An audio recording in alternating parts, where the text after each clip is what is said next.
Legal, vamos orar pelas nossas crianças que vão ter um tempo de ensino da palavra para elas e aqui para a gente a nossa reflexão. Vamos orar? Pai, nós queremos te agradecer por este tempo de adoração. Exaltamos o teu nome, bendizemos o teu nome, Senhor. Glorificamos por tudo aquilo que o Senhor tem feito na nossa comunidade. Louvado seja o nome do Senhor, Pai. Neste momento nós queremos pedir pelas nossas crianças que receberão o teu evangelho, vão ouvir a mensagem do teu evangelho na linguagem delas. E pedimos que o teu Santo Espírito opere poderosamente, para que elas já desde cedo compreendam, ó Deus, a profundidade, a extensão e as maravilhas que contém a tua palavra, Senhor. Neste momento também queremos pedir por nós aqui. Vamos refletir, entender, compreender a tua palavra. E por isso, Pai, precisamos do Senhor e da ação do teu Santo Espírito. É o que nós oramos em nome de Jesus. Amém. Muito bem, meus irmãos. Como vocês sabem, hoje pela manhã, o assunto não foi um dos mais fáceis de se pregar, se falar. Falamos sobre dinheiro, né? Dinheiro. Então, é algo complicado. Como eu disse para vocês, toda vez que um pastor prega sobre dinheiro, ele se sente meio como um fiscal do imposto de renda, né? As pessoas olham para ele e falam, meu Deus do céu, vai falar sobre dinheiro. Mas eu acho que a gente passou pela turbulência da melhor forma possível, né? Deus fez grandes coisas pela manhã. E como eu disse, a noite também seria um assunto que não é daqueles mais fáceis de se pregar, né? Agora à noite nós vamos falar sobre casamento. E daí tem Houston, I have problems. Né? Por quê? Porque nem todo mundo que está em uma comunidade cristã vive na esfera do casamento. Então, quando um pastor prega sobre um tema tão específico, é tão bom quando a gente prega assim sobre, né, coisas abertas, assim, salvação. Pá, não tem erro, né? Tá lá. Mas quando a gente prega de algo assim, quando a gente vai falar de algo tão específico para a vida das pessoas, nós precisamos tomar uns cuidados. Eu quero tomar 2 com vocês aqui. Primeiro cuidado.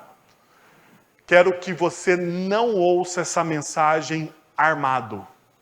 Se você já teve alguma desilusão e passou por um processo de divórcio, separação, ou se você está num momento difícil do seu casamento, neste momento eu gostaria que você ouvisse a voz do Espírito. Ponto. Se você não está na esfera do casamento, é um jovem, ouça isso pensando, um dia eu vou me casar. E anote. Ok? Se você não está neste momento assim, pense na fidelidade de Deus e como Deus pode usar você para abençoar outras pessoas. Abençoar outras pessoas. Porque nós nos relacionamos com várias pessoas nos espectros mais diversos da sociedade. E provavelmente, se você tem amigos ou amigas, alguma hora você vai precisar dar um conselho. Então, que você dê um conselho à luz da palavra de Deus. Ok? Podemos caminhar assim?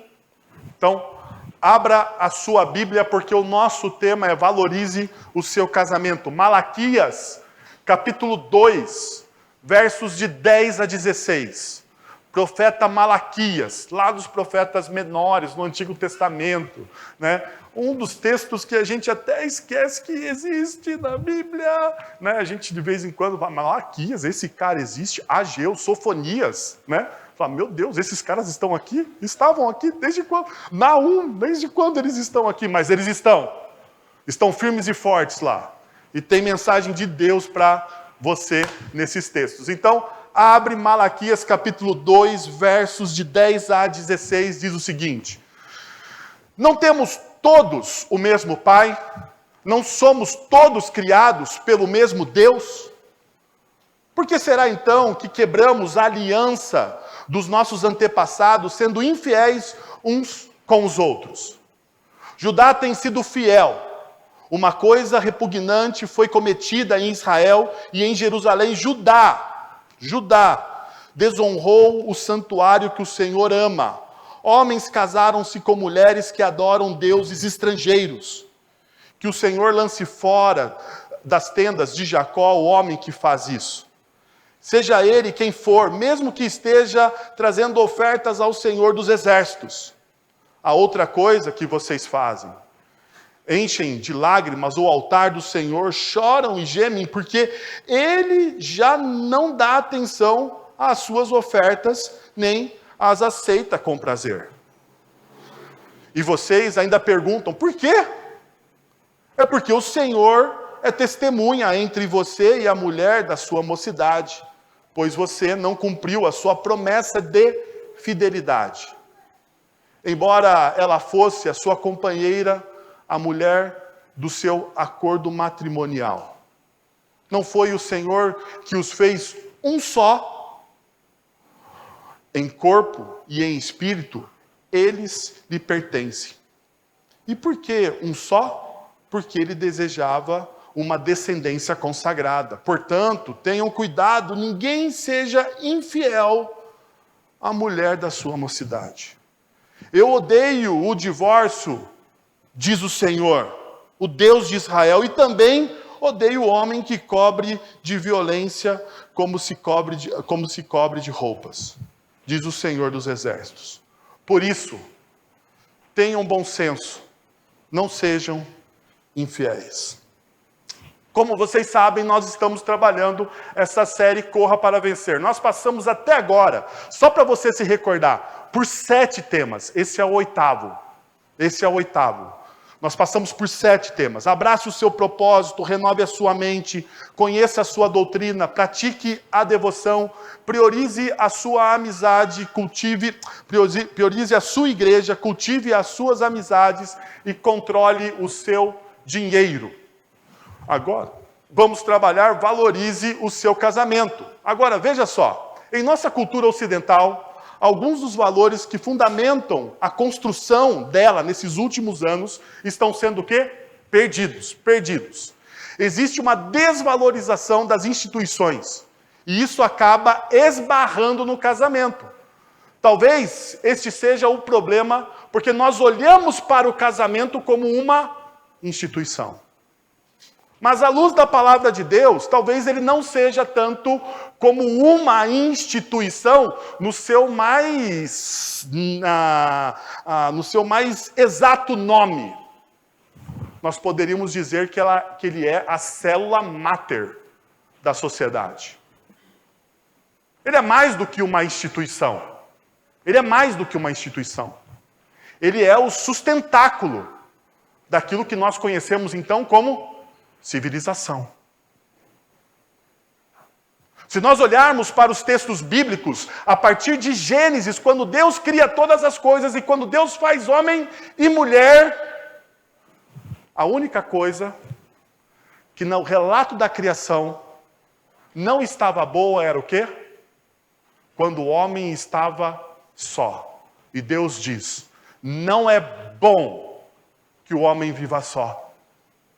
O que Deus então cria? Deus cria a mulher. E o homem tem então a declaração, a primeira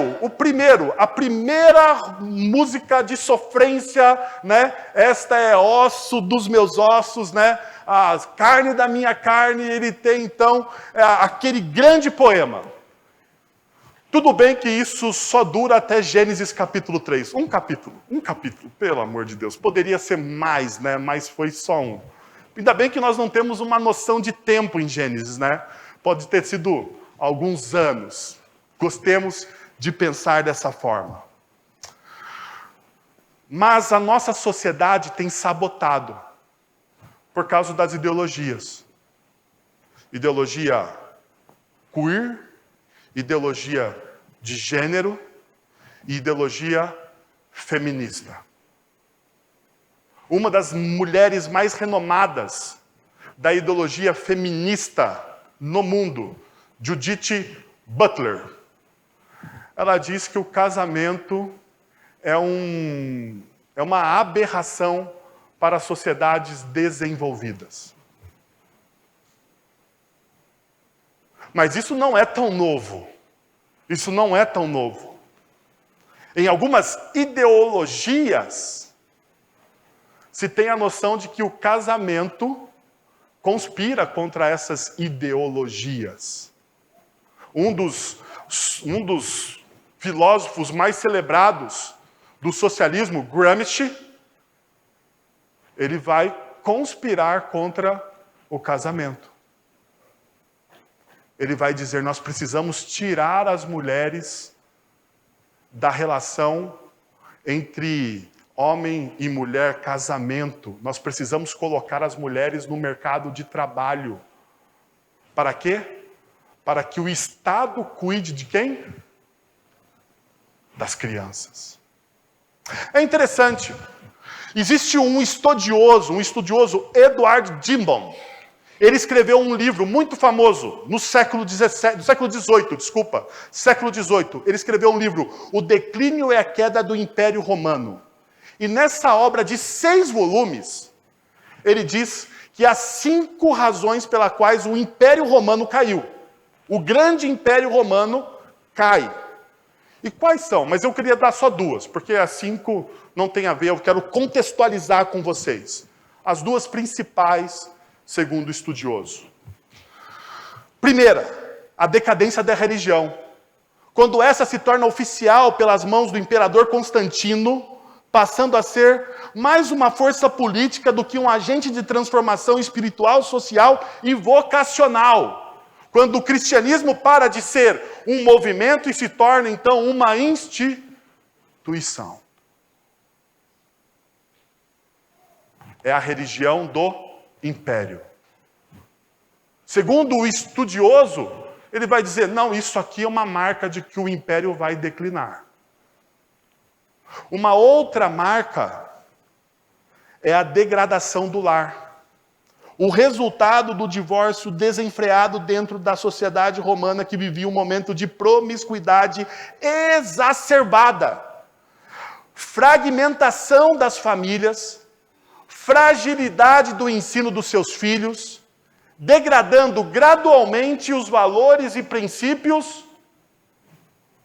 comunitários. Olha, parece que nós estamos olhando a nossa sociedade, não é? Parece que estamos olhando o mundo ocidental. O evangelho perde muito a sua força, a sua integridade. Temos muitos pregadores, mas pouca transformação na sociedade brasileira. A sociedade brasileira hoje tem o maior, na América do Sul, o maior povo, o maior público, aqueles que se chamam povo de Deus. Hoje o Brasil é campeão na América do Sul. A pergunta é, qual o nível de transformação disso? O que nós estamos fazendo de fato como transformação da sociedade? A outra realidade que ele aponta da família, isso é uma verdade. Isso é uma verdade. Vivemos tempos estranhos. Tempos estranhos. Vivemos tempos onde nós somos cerceados dos nossos direitos de opinião. Temos que tomar muito cuidado com o que nós falamos neste momento da história, principalmente neste culto, porque ele é transmitido. No entanto, nesses tempos estranhos, o que nós vemos é a família sendo fragmentada. Qual é a consequência? A fragilidade ou a fragilização dos nossos valores e dos nossos princípios. Um puritano do século XVII, Vincent Asslop, ele vai dizer o seguinte: inútil será sonhar com uma congregação santa se as famílias são profanas. Inútil a gente falar sobre santidade em termos de comunidade, se as nossas famílias não buscam a santidade no contexto do lar. No contexto do lar. E aqui eu quero dizer uma coisa para vocês que me assusta. Nos últimos anos, nós perdemos a capacidade de fazer devocional com os nossos filhos. Perceberam? Eu não estou falando nem de culto no lar. Porque esse aí não tem esperança. O que eu estou falando é de devocional, de ler a Bíblia, de orar, de ensinar o seu filho. Hoje pela manhã nós tivemos a oportunidade de batizarmos uma criança. Entre os compromissos que o pai e a mãe, ou que eu também, eu tenho os meus filhos batizados na comunidade, esse compromisso de ensinar, de educar, de caminhar, de guiar os nossos filhos na fé cristã, estão se perdendo. Estão se perdendo. Nós desejamos muitas coisas para os nossos filhos.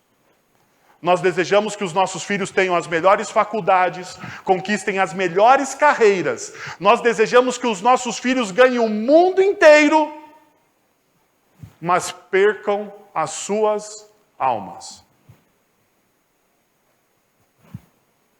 Qual é o desejo para o seu filho?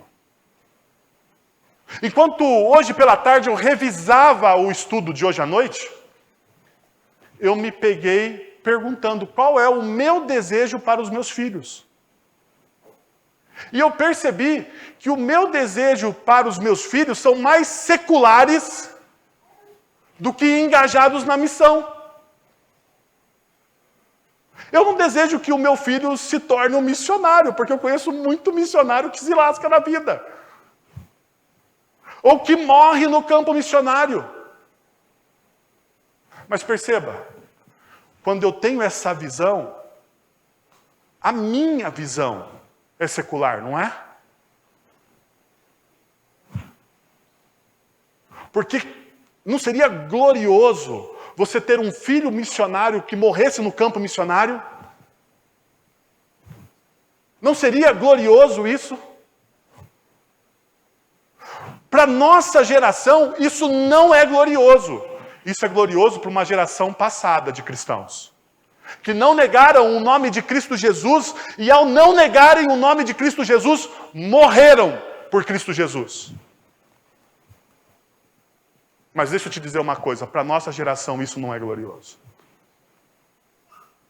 Eu olho para minha filha, a pequena Bia, e eu não falo assim, tomara que você vá para o campo missionário na Somália, tomara que você vá para o campo missionário na África, tomara que... Não falo. Pelo contrário, eu quero que ela tenha uma boa carreira. Eu quero que ela suba na vida. Eu prefiro que ela ganhe o mundo inteiro. E com temor e temor no meu coração eu falo hoje para vocês. Dificilmente eu penso na eternidade dela. Isso deveria partir os nossos corações. Isso deveria nos levar ao arrependimento profundo como igreja. Mas eu não vim falar sobre isso. E como a minha equipe reclama, falar que eu dou uma introdução muito longa aos meus sermões. Então, eu vou pular direto para o primeiro ponto, não vou nem explicar o texto, vou direto para o primeiro ponto. Primeiro, é inútil sonhar com uma comunidade, com uma igreja unida, quando as famílias são profanas. Já que nós estamos falando de casamento, e o casamento é a célula máter da família. Sem casamento não existe família. Está na nossa Constituição. Não mudaram ainda. Sem casamento não existe isso aí. Veja o que diz o verso de número 10. Olha só. Não temos todos o mesmo Pai? Não fomos todos criados pelo mesmo Deus, por que será então que quebramos a aliança dos nossos antepassados, sendo infiéis uns com os outros? A primeira verdade importante que vemos é que todos temos a mesma origem. É o que o texto está dizendo. Nós temos o mesmo Pai, nós temos o mesmo Deus.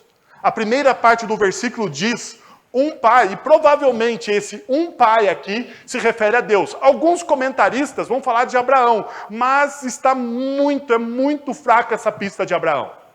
É muito fraca. Primeiro porque a maioria das traduções entendem esse pai como um pai maiúsculo, ou seja, sendo a própria figura de Deus. Veja, a segunda parte deste versículo mostra uma outra realidade. Não foi só um Deus que nos criou. A palavra criar aqui, então, ela é chave.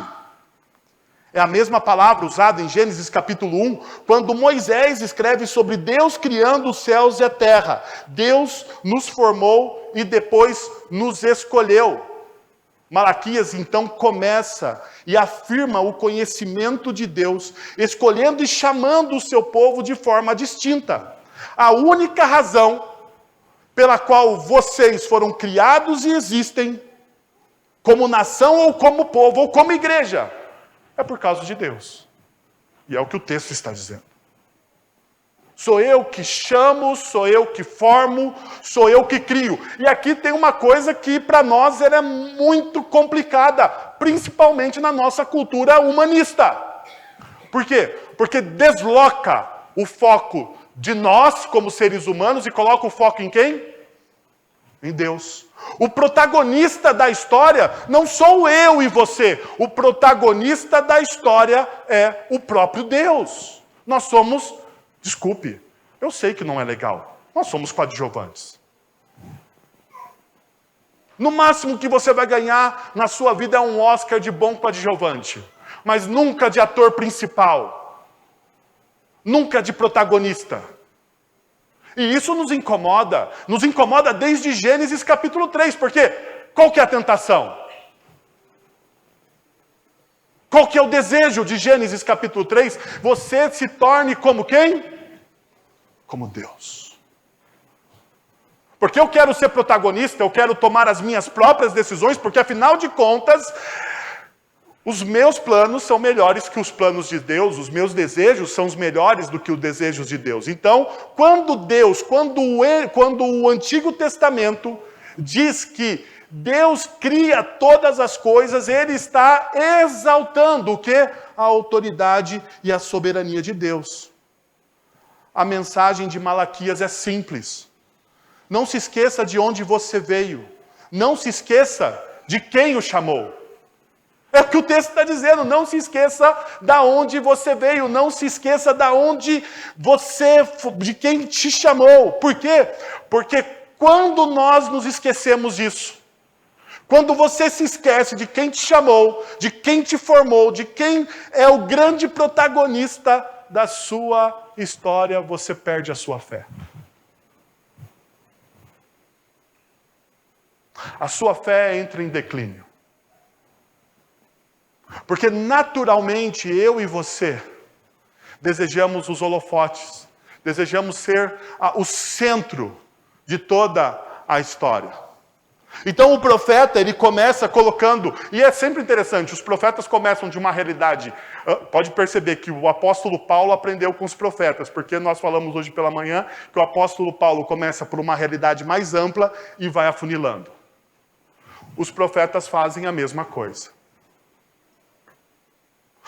Antes de você entrar em qualquer assunto, você precisa solidificar o princípio, o conceito.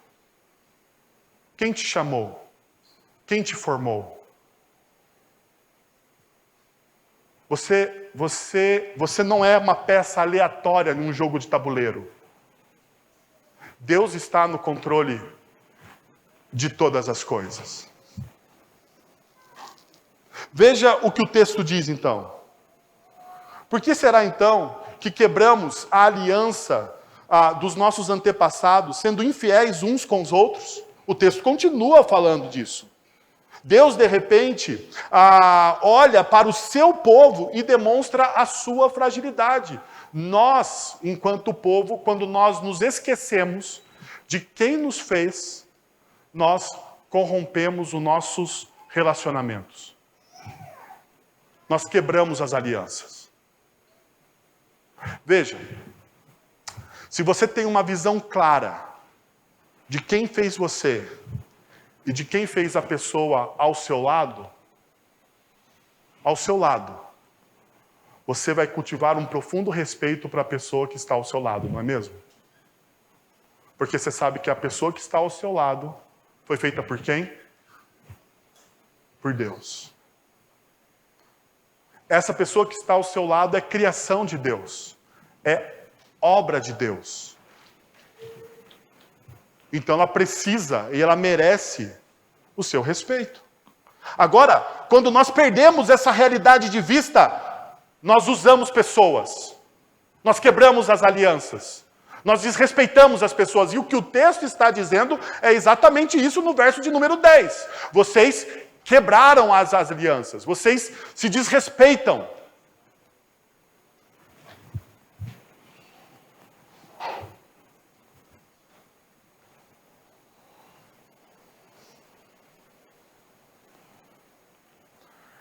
Porque nós esquecemos que um dos efeitos que traz uma diferença para nós como povo de Deus é o seguinte: nós amamos uns aos outros. Veja, Jesus ele vai dizer nos evangelhos: vocês serão conhecidos como meus discípulos se vocês... Como? Se vocês amarem uns aos outros. Então veja, se você não ama o seu próximo, você não é um discípulo. É uma condicional. Não há uma alternativa, não há um plano B nisso. Jesus ele diz claramente aos seus discípulos: vocês serão conhecidos como meus discípulos. As pessoas olharão para vocês e verão a distinção em vocês, se vocês fizerem o quê? Amarem uns aos outros. E a pergunta, então, que se levanta quando nós olhamos para o texto de Malaquias, é se nós estamos respeitando as alianças que nós temos com as pessoas que estão à nossa volta dentro da comunidade cristã.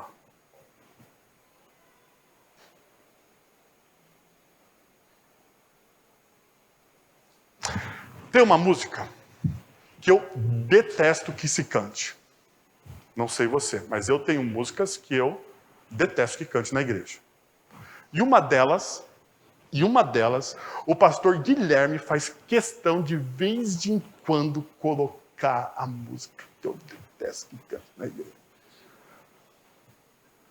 É uma música, acho que é do Asaf? Eu não sei se é do Asaf, ou se é do Davi, ou é do pessoal mais antigão aí. A música chama Recebi um Novo Coração do Pai. E ela vai dizer o seguinte: recebi um novo coração do Pai, né? Coração regenerado. Coração transformado. Quê? Você quer tocar? Você quer cantar? Você quer fazer com que eu passe raiva nesse momento com você e quebre a aliança que eu tenho de respeito com você? Não, não precisa. Daí a música se desenrola e vai dizer o seguinte: somos corpo. Assim bem há, totalmente unidos em amor. E daí eu olho para a comunidade, o pessoal com o olho fechado. Aquele ar de espiritual. Todo mundo com as mãos levantadas. Não, somos presbiterianos, com as mãos baixadas.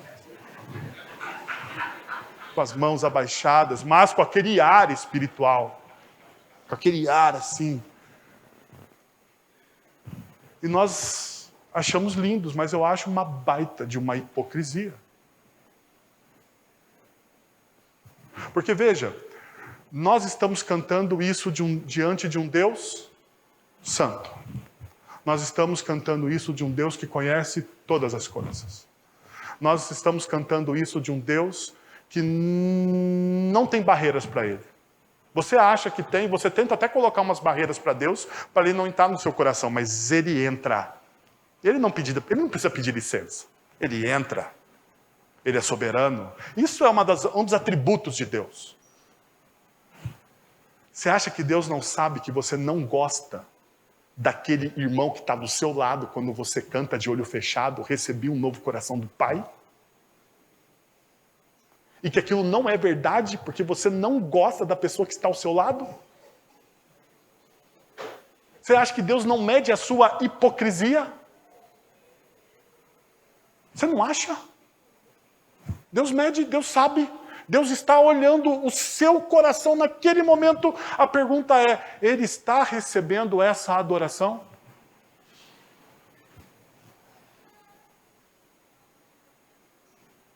Ele olha para isso assim e diz, olha que bonito aquele meu filho me enganando. Olha que tentativa ótima.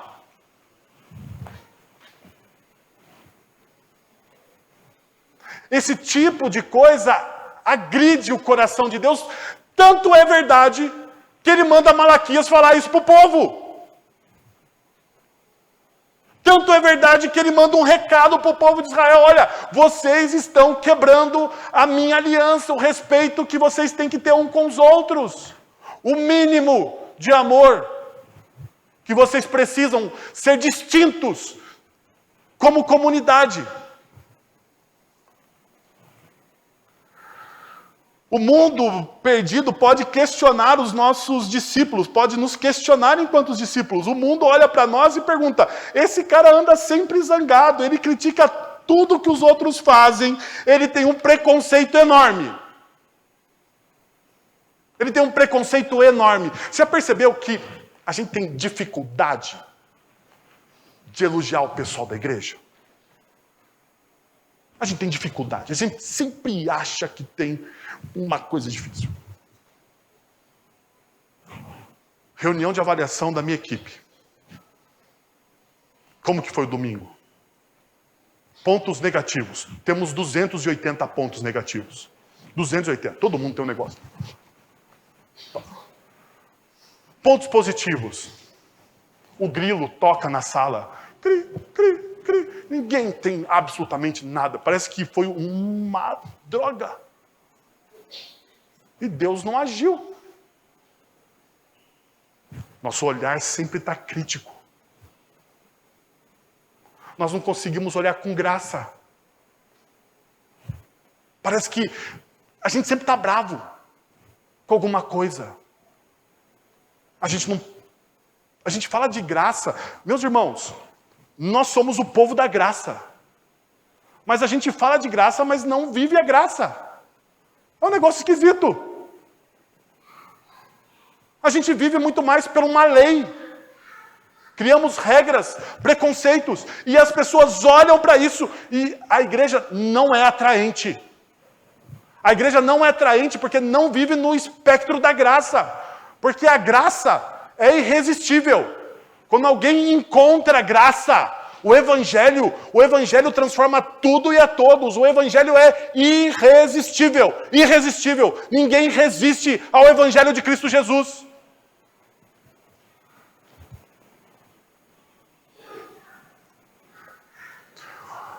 O C.S. Lewis, no seu livro O Peso de Glória, ele diz o seguinte: ser um cristão significa perdoar o indesculpável. Porque Deus perdoou o indesculpável em você.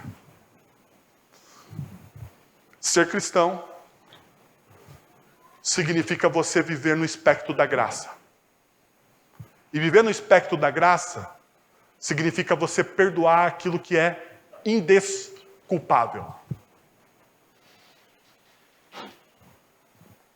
Porque Deus, Ele perdoou o quê? O indesculpável em você. Veja, um segundo ponto é que é inútil sonhar com transformação quando as nossas famílias são profanas. É inútil a gente sonhar com transformação. Veja o que o texto vai dizer. Judá tem sido infiel. E perceba, o texto bíblico, esse texto principalmente, ele vai trabalhar com duas forças antagônicas, fidelidade e infidelidade. Então, entra o tema infiel aqui. Judá tem sido infiel. Uma coisa repugnante foi cometida em Israel e em Jerusalém. Judá desonrou o santuário que o Senhor ama. Homens casaram-se com mulheres que adoram deuses estrangeiros. Que o Senhor lance fora das tendas de Jacó o homem que faz isso. Seja ele quem for, mesmo que esteja trazendo ofertas ao Senhor dos exércitos. Deus está dizendo, você cometeu um ato inimaginável de profanar o meu santuário. Não sabemos exatamente qual foi esse ato. Nós não sabemos qual foi, não tem uma dica histórica nem exegética. Mas, se examinamos o sermão, por exemplo, de Jeremias capítulo 7, nós podemos chegar a algumas pistas do que isso significa. Jeremias 7:9, ele exclama, você roubou, matou, comete adultério, jura falsamente, queima incenso a Baal e segue outros deuses que você não conhece. A acusação está dada, o povo de Deus está depondo e Deus é o advogado de acusação. A acusação deles é que eles profanaram o Senhor por meio do roubo, do assassinato, do adultério e do engano. Pior de tudo, eles seguiram o quê? Falsos deuses. A traição final de um relacionamento de aliança com o Deus Trino. Seguir deuses falsos.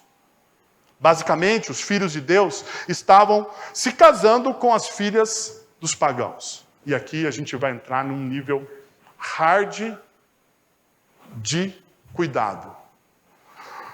Como eles poderiam se casar com incrédulos quando Deus proibiu estritamente essa prática no aterro? No Antigo Testamento, desculpa, eu pus até aqui. No Antigo Testamento, a resposta pode ser ganho pessoal. Olhando para o texto de maneira específica, o povo havia acabado de voltar da terra para a terra prometida depois de um tempo de exílio na Babilônia por muitos anos. Uma das maneiras mais rápidas de garantir riqueza era o quê? Casando-se com pessoas abastadas. E provavelmente isso aconteceu. Eles trocaram, então, os preceitos, os princípios e valores por bens materiais. Essa é a acusação. Eu estou trocando os meus princípios e valores para obter um lucro pessoal ao se casar com mulheres pagãs e se divorciarem das suas esposas da mocidade. Deus proibiu estritamente essas ações no Antigo Testamento, não porque ele discrimina algum grupo étnico, e você vai perceber isso. Não há uma discriminação. A questão não é uma exclusividade racial, mas é uma questão de proteção para o povo de Deus contra a idolatria.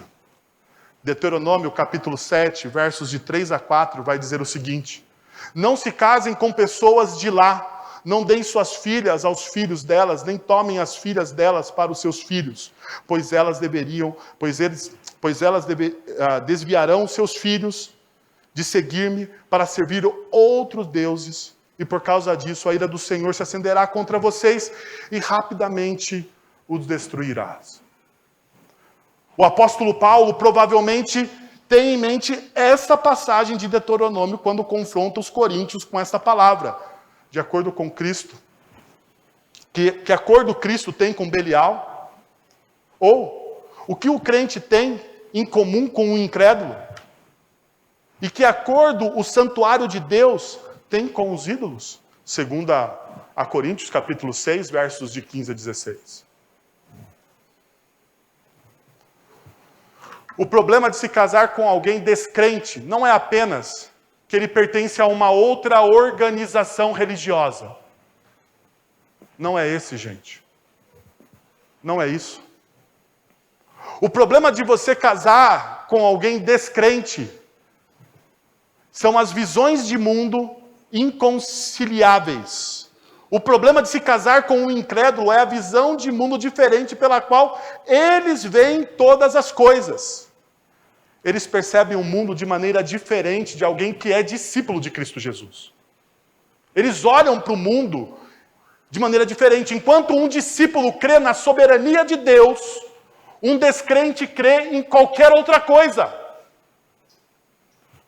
Pergunta: há conciliação?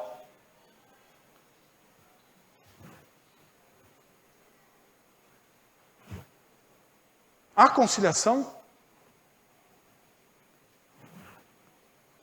Eu sei que é difícil, mas a resposta é não. Existem cosmovisões que são irreconciliáveis. Irreconciliáveis. Se a cosmovisão de alguém, se a visão de mundo, se a forma com que a pessoa enxerga o mundo é uma forma humanista, existencialista, é irreconciliável com o Evangelho.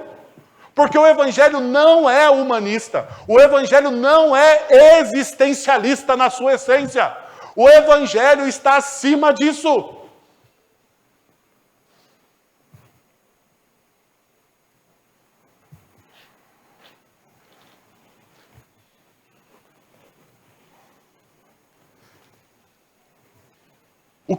Os cristãos têm um sistema para ver o mundo, para interpretar os fatos, para compreender a razão e os porquês. É assim. Um incrédulo olha através de outras lentes. Eles buscam um outro porquê. Os cristãos têm uma estrutura baseada em Cristo, pela qual nós amamos, doamos e vivemos as nossas vidas. Ele molda como gastamos o nosso tempo, nossos talentos, como nós investimos os nossos recursos. Isso molda a maneira como nós educamos os nossos filhos. Cristo molda a forma como eu educo o meu filho.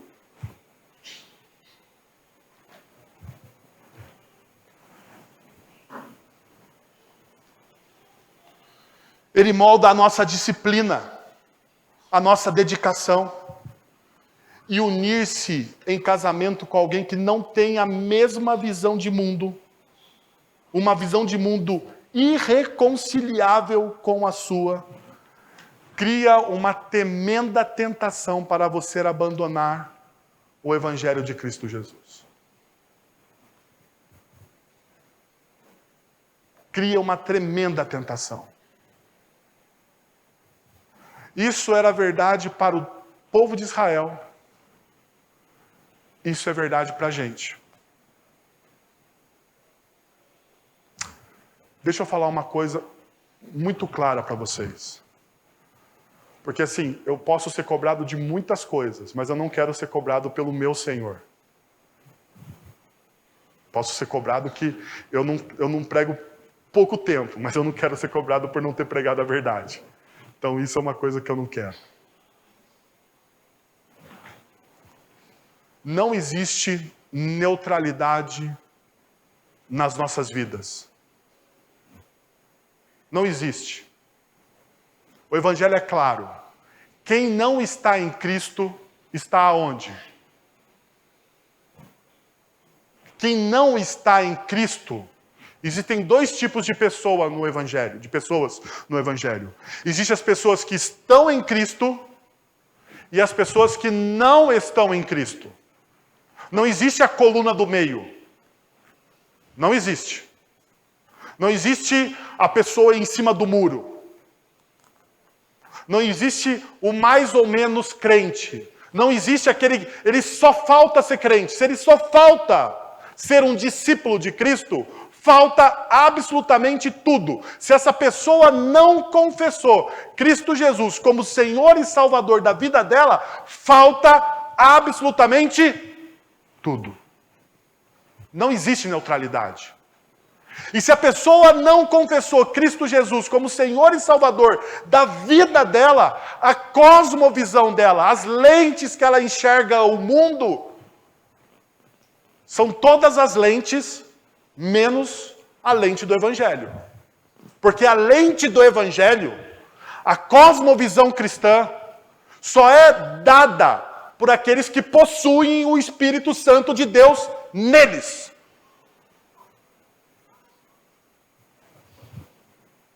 Quem possui o Espírito Santo de Deus? Aqueles que confessam Cristo Jesus como Senhor e Salvador. Não é isso? Então não adianta você sonhar com uma transformação se não existe conversão. Porque conversão é transformação. Não tem como. Não tem como. Pode ser legal, pode ser bacana. Eu tenho muitos amigos que não são cristãos. São legais, são bacanas. Mas falta ainda tudo. E é essa a nossa visão sobre isso. Não é a minha visão. Como eu disse para vocês, já falei aqui uma vez, existem doutrinas que se eu pudesse, se Deus falasse para mim, Wellington, qual doutrina você riscaria das Sagradas Escrituras? Ele não fará isso. Mas imagine a possibilidade de um dia Deus chegar para você e falar assim, e aí, tudo bem? Eu estou aqui com uma dúvida, porque tem várias doutrinas aqui, eu sei que algumas doutrinas você não gosta, e eu gostaria de perguntar para você, qual doutrina você tiraria? Eu tiraria o inferno. Tiraria. Sem problema nenhum. Mas a questão não é comigo. A questão é com quem? Com Deus. Não sou eu, não é o meu achismo que manda no negócio. É quem que manda no negócio? É Deus. Agora, volta comigo no primeiro ponto. Quem te chamou, quem te criou, quem te formou? Quem é o dono da regra? Não tem como. Perceberam? Eu posso até não gostar. Eu posso até fazer bico para aquilo. Eu posso ficar que nem minha filha. Outro dia alguém ficou falando para mim assim, eu não gosto disso que você está fazendo. Eu falei assim, faça que nem minha filha. Fique de bico no canto da sala. Porque quando a minha filha não gosta, fica de bico no canto da sala. Pergunta, alguma coisa muda? Porque a regra é minha. Então você pode fazer a mesma coisa com Deus. Você pode ficar de bico no canto da sala, porque nada vai mudar. Porque nada vai mudar. Ele é soberano. Ele é soberano. Terceiro, é inútil sonhar com adoração quando as famílias são profanas. Transformação, unidade, adoração. Olha só. A outra coisa que vocês fazem, olha o que o texto vai dizer. Olha o peso emocional do profeta. Enchem de lágrimas o altar do Senhor, choram e gemem porque Ele não dá atenção às suas ofertas e nem aceita com prazer. E vocês ainda perguntam, por quê? Por quê? É porque o Senhor é testemunha entre você e a mulher da sua mocidade. Pois você não cumpriu a sua promessa, perceba, de fidelidade. Lembra a tensão do texto? A tensão do texto é fidelidade versus infidelidade. Embora ela fosse a sua companheira, a mulher do seu acordo matrimonial. Você notou a angústia emocional neste versículo? Os homens estão chorando e gemendo. No entanto, a mente, o propósito de Deus está decidido. Ele essencialmente responde, eu os cortei da minha presença. Mesmo nesse texto, a natureza da aliança do casamento, como vemos em todo o Antigo Testamento. Em todo o Antigo Testamento. No Jardim do Éden, Deus usou uma linguagem de aliança idêntica quando declarou: deixe o homem pai e mãe e se una à mulher, tornando-se os dois uma só carne. Ambos os participantes desta união, desta aliança, eles devem deixar a influência do seu passado e criar juntos agora uma nova união, uma nova família, sobre a orientação de um Deus santo. Então, perceba uma realidade aqui. Se você é casado e você ainda não saiu da asa do seu pai e da sua mãe, você está cometendo o quê? Um erro.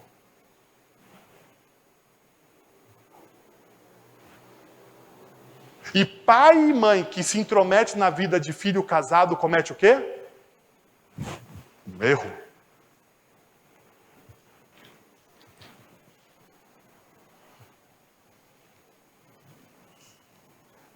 Mas desde o princípio da criação, olha o que Jesus vai dizer, mas desde o princípio da criação, Deus não fez o homem e a mulher, por isso deixará o homem, pai e mãe, e se unirá à sua mulher, e serão os dois uma só carne.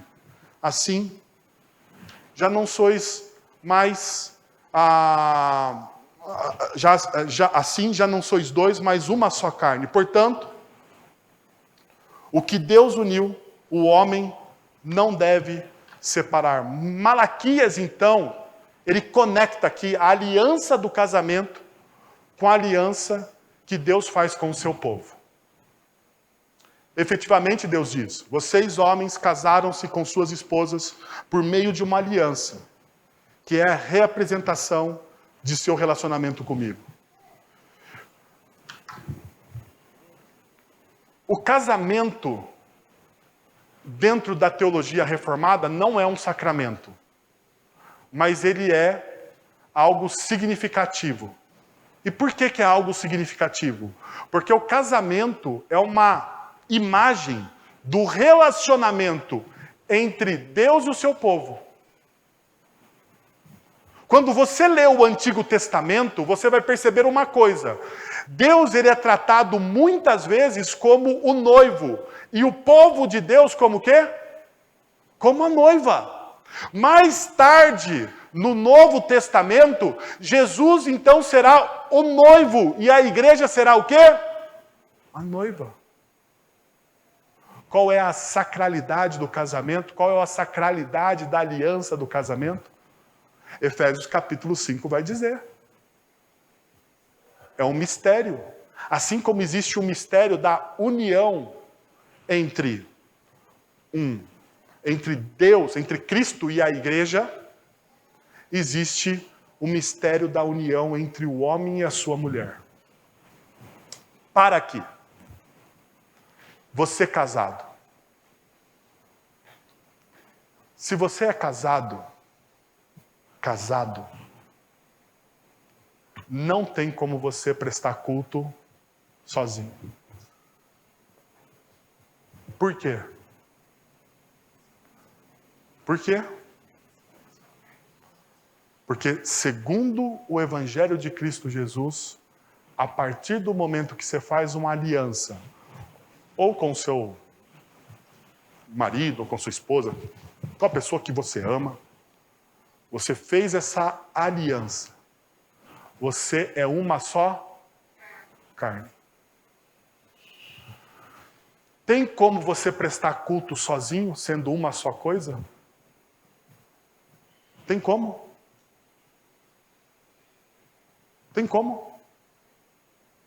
Uma só carne significa o quê? No hebraico significa uma só carne. É a melhor tradução que nós temos. Uma só carne significa que não há divisão. Não há divisão. Quando existe um divórcio, a dor de um divórcio é a dor de uma amputação. Aquilo que era um vai se dividir. É uma dureza. É um peso. É doloroso, dolorido. Machuca. Machuca. E eu tenho muita reverência por quem passa por isso. Muita reverência. Porque dói. Então, quando o texto bíblico está falando sobre adoração, ele está falando dessa visão única de adoração que um casal tem que ter. Essa visão compartilhada, esse norte compartilhado, essa cosmovisão única, que não dá para a gente não dividi-la, não compartilhá-la. Você precisa construir a sua vida como algo em comum. Vivemos em uma época em que o divórcio não é mais o último recurso. É o primeiro. É o primeiro recurso. Foi Foi-se a geração que era a geração que suportava todas as coisas. A nossa geração hoje é a geração do caminho mais fácil. Das resoluções mais rápidas, do pragmatismo. E agora tem aqui uma das grandes dificuldades. A vida não é pragmática. A vida não é uma corrida de 100 metros. A vida, ela é uma maratona. E tem coisas na maratona que você só descobre no meio dela. Depois dos 10 km, depois dos 20 km, você vai descobrir algumas coisas. A vida é assim. Nós, muitas vezes, tratamos a vida como algo pragmático. E nós queremos resolver os problemas rapidamente. Não dá. Quando nós fazemos isso, de maneira pragmática, nós perdemos a nossa fidelidade. E aqui está a última advertência. Fidelidade é o alicerce de um casamento saudável. A fidelidade é o alicerce de um casamento saudável. Veja o que diz o verso de número 15 e 16. Não foi o Senhor que os fez um só, em corpo, em espírito, ele lhes pertence? E por que um só? Porque ele desejava uma descendência consagrada. Portanto, tenham cuidado. Veja, ninguém seja infiel à mulher da sua mocidade. Eu odeio o divórcio, diz o Senhor, o Deus de Israel. Esse é um dos versículos mais difíceis da gente traduzir de Malaquias. Mais difíceis. Mais difíceis. E também odeio o homem que se cobre de violência como se cobre de roupas, diz o Senhor dos Exércitos. Por isso, tenham bom senso. Não sejam o quê? Infiéis. O último conselho que temos aqui é: seja fiel. A fidelidade é a virtude mais desejada em um discípulo. A fidelidade é forjada nas situações mais intempéries da vida. A fidelidade só pode ser construída com o tempo. Não é algo que é construído em uma corrida de 100 metros rasos, mas na maratona da vida. Ser fiel é ser constante. A fidelidade constrói famílias santas que compõem uma comunidade santa, que transforma a realidade à sua volta. A fidelidade tem a sua face pública na obediência.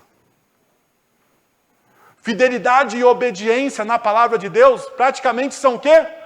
Sinônimos.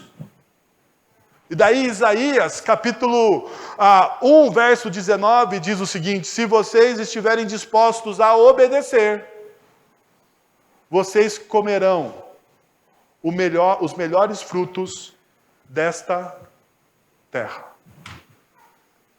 Isso é uma das melhores promessas que nós temos nas Sagradas Escrituras. Mas veja, qual é a condicional aqui? Se você deseja ser o quê? Fiel. Sabe qual que é o problema? Nós desejamos comer os melhores frutos, mas nós não desejamos o quê? A fidelidade. Nós queremos comer os melhores frutos, mas sem fidelidade. Não vai rolar. Não é essa a regra. Não é isso que a palavra de Deus coloca. Dito isso, é fácil pegar algumas dessas palavras e começar a açoitar publicamente as pessoas que já passaram por uma experiência de divórcio. No entanto, deixo aqui o meu registro. O divórcio não é um pecado imperdoável. Não é. Deus não odeia a pessoa que passou por essa experiência terrível de amputação. Todos os pecados em Cristo Jesus são perdoados. Todos, todos. Se você se arrepender, se você buscar a transformação do seu caráter, Deus vai fazer todas as coisas novas na sua vida. Deixe-me lembrá-lo, meu irmão e minha irmã, que o divórcio não tem a última palavra na sua vida. Quem tem a última palavra na vida, nas nossas vidas, é Cristo Jesus. É a cruz do Senhor. E nela todas as coisas são novas. Não quero criar um peso em você. Quero ensinar a igreja. Não quero que ninguém saia daqui pesaroso, chateado, achando que as coisas acabaram. Não. As coisas só começaram em Cristo Jesus. Só se renovaram em Cristo Jesus. Quero convidar você a 2 movimentos. Primeiro, como devemos responder a essa cultura de infidelidade que existe na nossa sociedade? Qual é a nossa resposta a essa cultura? Como podemos nos proteger disso? Proteger o nosso coração, os nossos casamentos, as nossas famílias, as pessoas que nós amamos. Quais são os princípios que aqui foram expostos e que você tem dificuldade de cumpri-los? Talvez seja a hora de você colocar isso diante de Deus. Que tal você fechar os seus olhos, abaixar sua cabeça, a gente ter um tempo de reflexão e de adoração. Pai, nós estamos na Tua presença e nós queremos te agradecer pela Tua palavra, Senhor. O Teu amor, ó Deus, se estende além dos céus, a Tua fidelidade supre a nossa infidelidade, Senhor. Nós precisamos da ajuda do Teu Santo Espírito, muitas vezes, para entendermos, ó Pai, para compreendermos a Tua vontade, a Tua palavra. Nem sempre é fácil, Senhor. Nem sempre é fácil. Quero pedir, Deus, que, em nome de Jesus, que o Senhor fortaleça cada casamento aqui representado, cada família aqui. Quero que o Senhor olhe também para cada coração solitário, Senhor. Que todos sejam banhados pela Tua graça, Senhor, pelo Teu amor, pela renovação da esperança em Cristo Jesus, pela transformação, Senhor. Pela transformação. Nós precisamos, ó Deus, da transformação do Teu Santo Espírito. Nós precisamos da renovação do Teu Santo Espírito. Nós precisamos que o Senhor faça todas as coisas novas, Pai. Muitas vezes estamos cansados e sobrecarregados pelas más decisões que tomamos. Nos escondemos, nos fugimos, ó Deus. Criamos uma adoração falsa. Mas o Senhor sabe. O Senhor conhece o coração de cada um aqui presente nessa noite. O Senhor sabe o que cada um precisa. O Senhor sabe quais são os pecados ocultos. O Senhor sabe aonde nós precisamos trazer arrependimento às nossas vidas, quebrantamento. Nos ajuda, Senhor. É o que nós te pedimos em nome de Jesus. Amém.